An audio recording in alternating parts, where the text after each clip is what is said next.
with Joe. We got to go play. We got to find a way to win this game. So we'll use them as needed in the run game too. And Joe has grown a bunch. You guys have seen the way that he's played when he's been given the opportunity.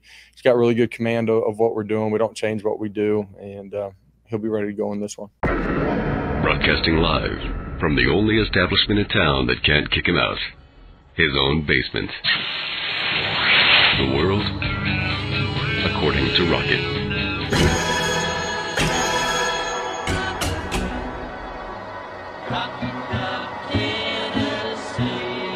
Hey now, it is I, Rocket Man. This is the world according to Rocket. The Vols edition. Man, it's just horrible news for the Hooker family and the Volunteers family.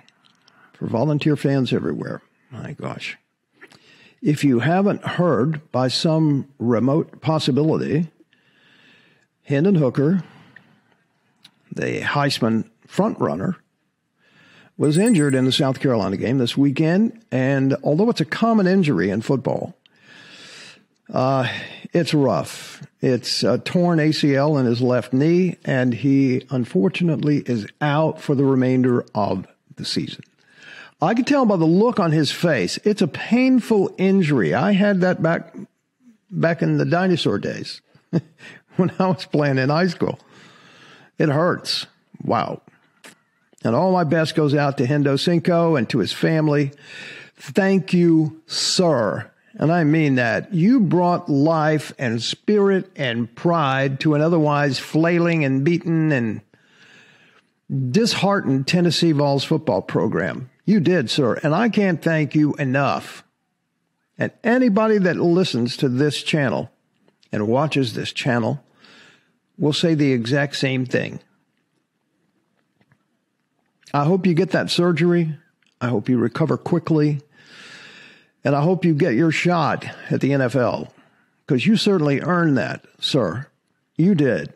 And I hope that happens sooner rather than later for you. Hate it for him. Just how much he's poured into it, and the competitor that he is, and how much he's grown, and the opportunity here still on the back end of the season for him. He represents everything good in college football, and a young man that's learned how to become a grown man, that does it the right way, that cares about his teammates, that's grown outside of the game, that's grown inside of the game, that's, put himself in a position to have a great future in the game too. And, just hate that we don't get a chance to go compete with him again, and that he doesn't have that opportunity. For him, his future, he'll make some decisions here during the course of this week, and start moving on as far as getting healthy, and we're going to do everything that we can to help him in that process. What does this mean? It means next man up. It is now officially Joe time. Joe Milton, it's his team now. Joe Milton is famous for having a cannon for an arm. Not many human beings can throw a football 75 yards in the air. Joe can. With just the tiniest flick. It's quite amazing to watch. I've been down there while he's doing it. It's crazy amazing. Joe is also famous for something else. Overthrowing his receivers literally by 10 or 15 yards. I've been there to see that as well. He seems to be improved on that score this year, but we've only seen him in mop-up duty, so we don't really know if Heupel has improved his mechanics to a degree that will be effective in Tennessee's relentless vertical attack offense. So Tennessee, as you know, rolls into my town this weekend here in Nashville with a matchup for Vanderbilt. What in the holy crackers is going on at Vanderbilt? They beat Kentucky at Kentucky. That ain't easy. They beat Florida at home, and both of these have happened the last 2 weeks, for crying out loud. So my guess is that The Commodores are riding a wave of confidence and fire that you can really only see and appreciate in college football in America. When a young team suddenly gets a whiff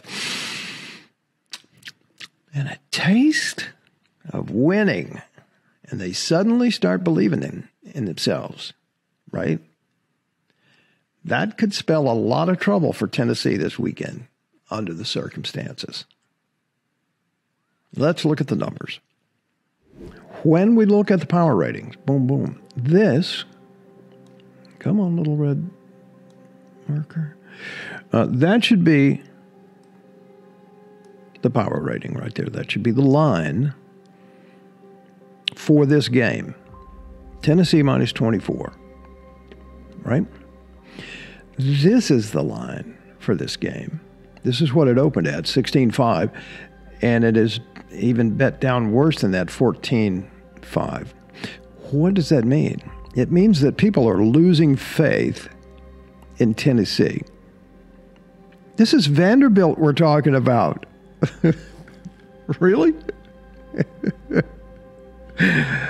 Oh, man. Okay. So that's the first red flag right here. Boom. Right? It should be this. Even with last week's performance, it should be 24-point margin, and it's a 14.5 margin right now in Vegas. Now, when we look at our offense versus their defense, this is an efficiency figure, an efficiency percentage, okay? Huge advantage, right? 51% advantage of our offense being 50% more efficient than their defense in this matchup, okay? Now, how is that going to happen when it is Joe time? Because we don't know how that's going to go. Oh, we got lots of rhyming possibilities this week. Joe time is going to be exciting. It's just going to be hugely exciting, or a big steaming, you know what, on a hot afternoon on the asphalt somewhere in Cookeville, Tennessee. So that is another red flag for me, this one right here, because we don't know what's going to happen with that number, because Hendon Hooker is not there.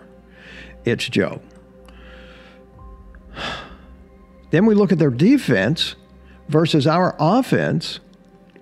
I'm sorry, our defense versus their offense. And it's really kind of a push, right?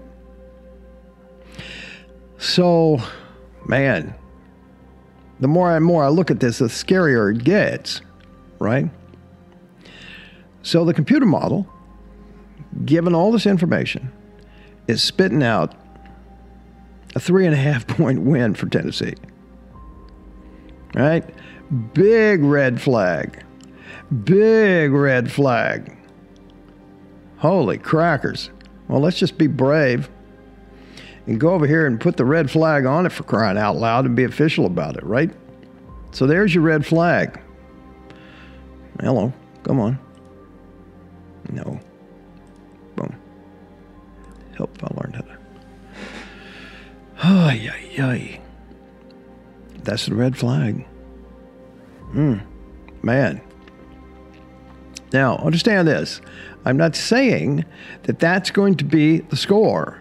I am saying that, okay, we've had red flags before, just like in the South Carolina game. I posted that red flag. Same thing, right? Lord have mercy. So here are the facts. The numbers are concerning. They are what they are, and they're concerning. Vanderbilt has unexpectedly beaten two tough SEC teams in as many weeks. Hendon Hooker, the leading Heisman Trophy candidate and the spirit animal, for sure, of the Tennessee offense, goes down with an ACL and is out for the season. He's replaced with the next man up, Joe Milton. It's Joe time. The last time Joe Milton ran the show, he lost his job after 2 games. That's concerning. And of course, the elephant in the room is there's something going on in the Tennessee locker room. It should be the elephant in the Tennessee locker room, right? It ain't pretty. It's causing division in the team. I'm not quite sure about the details yet, but I'm on it and I'm tracking it. There's a lot of speculation about Jeremy Banks. I'm hoping you can just add some clarity to this. Did he get in an altercation with a teammate? Was he suspended for the South Carolina game? Is he available for Vandy? We anticipate Jeremy being with us here this week, and as far as what transpired and those types of things, at the end of the day, he wasn't available this Saturday. And sadly, that could be the biggest factor of all in Nashville this weekend. Man, he just did not deal with that at all. So, because of that, because of the way he answered that, I now believe it all happened. I believe the hit that Banks put on Hooker in a non-contact practice. I believe in the NIL jealousy. I believe the power T push-up refusal. The altercation between Banks and Hooker. I now believe that happened. And I believe that Joe Milton stepped in and jacked up Banks against the lockers. Because nothing was confirmed or denied. And because of that, I now believe it all. Now, at the same time, Heupel's in a rough spot there. He wants to keep the dirty laundry in the laundry room. Problem with that, unfortunately, is now everybody is going to fill in the blanks and create their own narrative. So, wow. For these reasons, if you were planning on making a wager on the Tennessee Vanderbilt game this weekend, I would suggest you reconsider. There are too many unanswered questions. We just don't know what could happen in this game. So, there you have it. As always, I need to hear your opinion. Educate me. What do I know? What do I not know? What are you thinking? Hit that like button and subscribe for me. I'd appreciate that. And I thank you in advance for doing the same. And I thank you for the awesome support that you have shown to this channel. Go Big Orange.